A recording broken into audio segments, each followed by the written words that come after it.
Buenos días, chicos.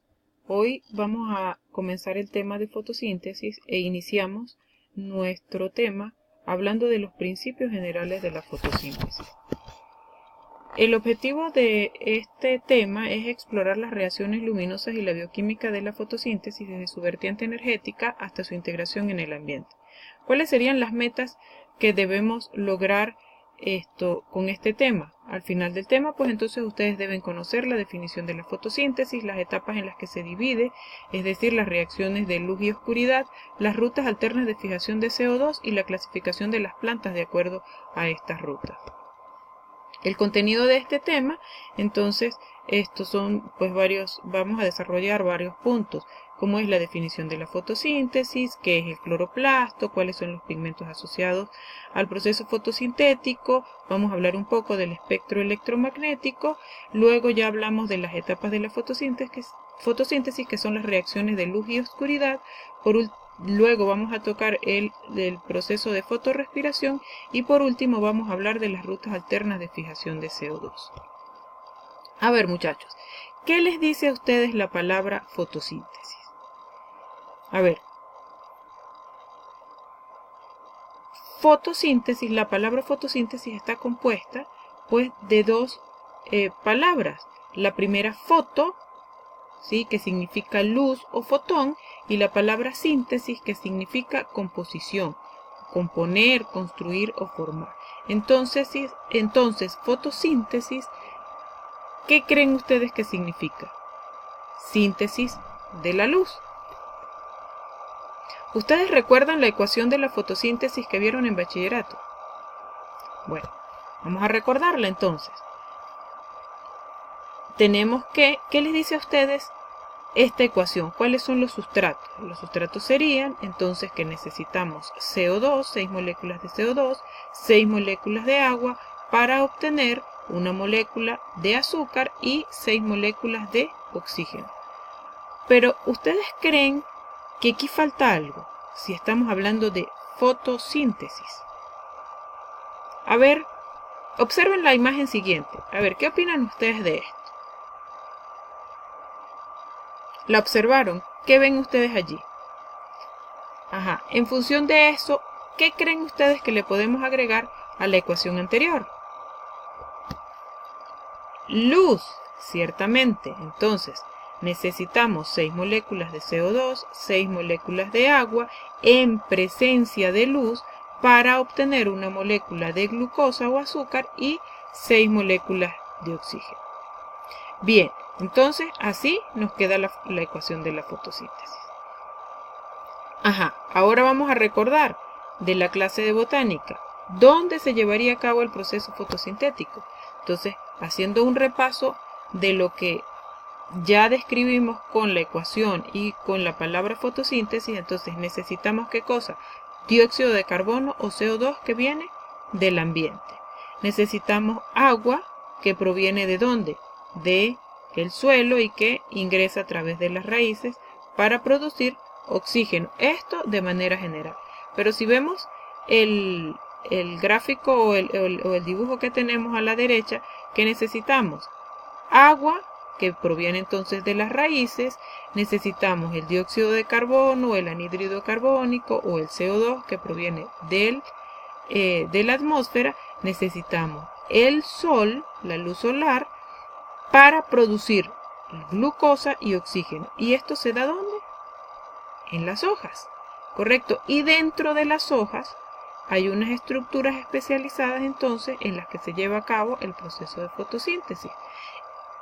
Vamos a recordar entonces que la hoja está compuesta por muchísimas células y dentro de esas células hay algunas organelas que son en las que se lleva a cabo el proceso fotosintético.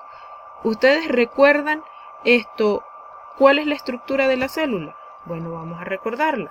Entonces, tenemos la célula vegetal, si recuerdan ustedes que está rodeada de una pared celular, que es una de las características principales de la célula vegetal, que tiene una gran vacuola en el centro y adicionalmente tiene pues muchísimas organelas, como por ejemplo las mitocondrias, el retículo endoplasmático, el gran núcleo, que está envuelto, ¿sí?, por esto, lo que llamamos una envoltura celular.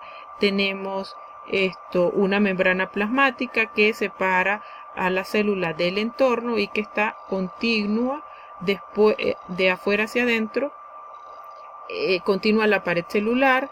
Tenemos los plasmodesmos, tenemos los ribosomas y tenemos unas estructuras especializadas que se llaman cloroplastos. ¿Los recuerdan, muchachos?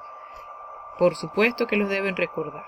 Entonces, vamos a recordar de la clase de botánica cuál es la estructura del cloroplasto, ¿sí? El cloroplasto entonces tiene una doble membrana, la recuerdan, una membrana externa y una membrana interna. Dentro de esa membrana hay una especie, una estructura parecida a lo que es el citoplasma celular, que lo llamamos estroma, y dentro de esos estromas hay unas estructuras que las llamamos tilacoides. Esos tilacoides se agrupan, ¿sí?, se apilan en grandes grupos de tilacoides que los llamamos grana. Entonces, tenemos dentro del cloroplasto una estructura que se llama grana y otra estructura que se llama tilacoides, rodeada de una doble membrana. Dentro de ese tilacoide, sí, tenemos unas paredes, que eso también está compuesto por una membrana plasmática. Ustedes recuerdan de la clase anterior que vieron entonces cómo están compuestas las membranas plasmáticas. Vamos a recordarlo. ¿Qué recuerdan ustedes de la membrana plasmática? Está compuesta entonces por una bicapa de fosfolípidos, ¿sí? En esa bicapa de fosfolípidos es que se van a llevar a cabo algunos procesos de algunas de las etapas de la fotosíntesis, disculpen. Bien, ya recordamos entonces la estructura del cloroplasto. Entonces, en resumen, para que ustedes vean en qué vamos a entrar, vamos a mostrar un esquema donde se llevan las diferentes etapas. Tenemos entonces el cloroplasto con su doble membrana, con el conjunto de tilacoides que se llama grana, y dentro de esas tilacoides se van a llevar las reacciones luminosas, es decir, reacciones dependientes de la luz solar. Allí normalmente entonces ingresa el agua a través de la raíz y se va a producir oxígeno que va al aire. Adicionalmente se va a producir algunos compuestos como el NAT y el ATP, que se van a utilizar en las etapas independientes de la luz.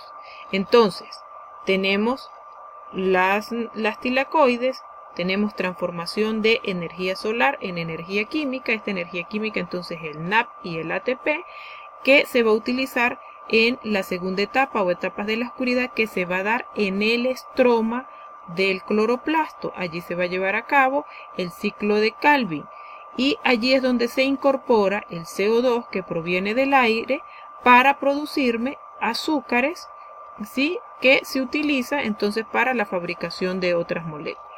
Tenemos claro, muchachos, entonces que dentro del cloroplasto se lleva a cabo el proceso completo de la fotosíntesis, pero la primera etapa, que sería la dependiente de la luz, se lleva en las tilacoides y la segunda etapa se lleva a cabo en el estroma.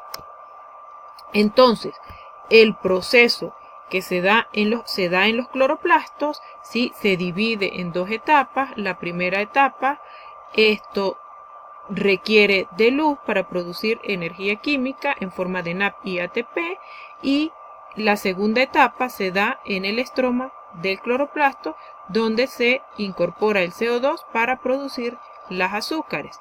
Entonces, para la fotosíntesis se requiere luz, CO2 y agua para producir azúcares o glúcidos. ¿Estamos claros hasta ahora, muchachos? Entonces, luego, para la próxima clase, para adelantarles un poco lo que es la próxima clase y para que por favor ustedes lean sobre el tema, vamos a ver los pigmentos asociados al proceso fotosintético. Y el primer compuesto que ustedes van a ver, que es de color verde, ¿cómo se llama? Clorofila. Muy bien, entonces, Para la próxima clase vamos a ver pigmentos asociados y vamos a ver las etapas de la fotosíntesis. ¿Sí? Chévere. Bueno, hasta luego.